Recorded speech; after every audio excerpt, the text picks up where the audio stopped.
معزز ناظرین کرام، بڑی مدت پہلے کی بات ہے، میں نے ایک عربی اخبار میں ایک واقعہ پڑھا تھا، اور وہ یہ تھا کہ کویت میں خواتین کے کچھ میگزین نکلتے تھے۔ اس میگزین میں ایک خاتون رپورٹر وہ جاپان کی سفیر کی بیوی کے پاس جاتی ہے اور اس سے جا کے انٹرویو کرتی ہے۔ سفیر کی بیوی اس کو انٹرویو دے رہی ہے، وہ گفتگو کر رہی ہے، اس سے مختلف سوالات کرتے ہیں۔ وہ آپ کو پتہ ہی ہے کہ وہ جو سوالات یہی ہوتے ہیں کہ کھاتے کیا ہیں، پیتے کیا ہیں، رہتے کیسے ہیں جی۔ وہ کرتے کرتے اس نے ایک سوال کیا۔ اس نے کہا آپ کو کتنی دیر ہو گئی ہے عرب ملکوں کے اندر رہتے ہوئے؟ اس نے کہا مجھے کافی عرصہ گزر چکا ہے۔ اس نے کہا کیسا ماحول لگتا ہے؟ اس نے کہا کہ بہت اچھا ماحول ہے۔ اس نے کہا یہ بتائیں کہ میڈم عربی موسیقی کے بارے میں آپ کی کیا رائے ہے؟ آپ کو یہ کیسی لگتی ہے؟ آپ کو کون سا نغمہ پسند ہے؟ مجھے یاد ہے اس کا نام تھا ایاکو۔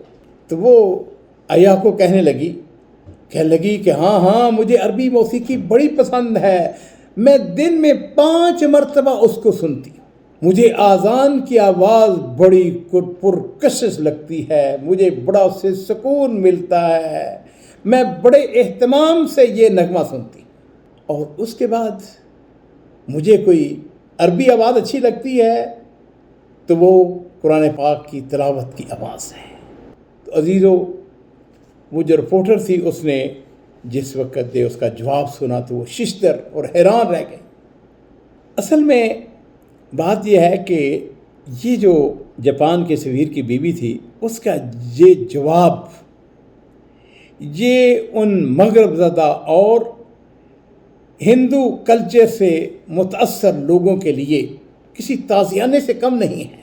مسلمان نہیں تھی، لیکن عرب ملک میں رہتے رہتے وہاں کے کلچر سے، وہاں کے ماحول سے، اور پھر خاص طور پر اذان سے وہ اس طرح مانوس ہوتی ہے اور اس طرح اس کے اوپر اثر انداز ہوتی ہے۔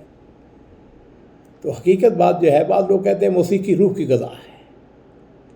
عزیز، موسیقی روح کی غذا نہیں ہے،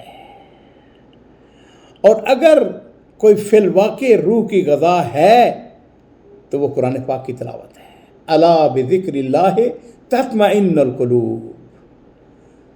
اور اگر کوئی روح کی غذا ہے تو قرآن پاک کے بعد وہ احکام شریعت ہیں جو نبی کریم صلی اللہ علیہ وسلم کی احادیث کی صورت میں ہمارے پاس ہر وقت موجود رہتے ہیں۔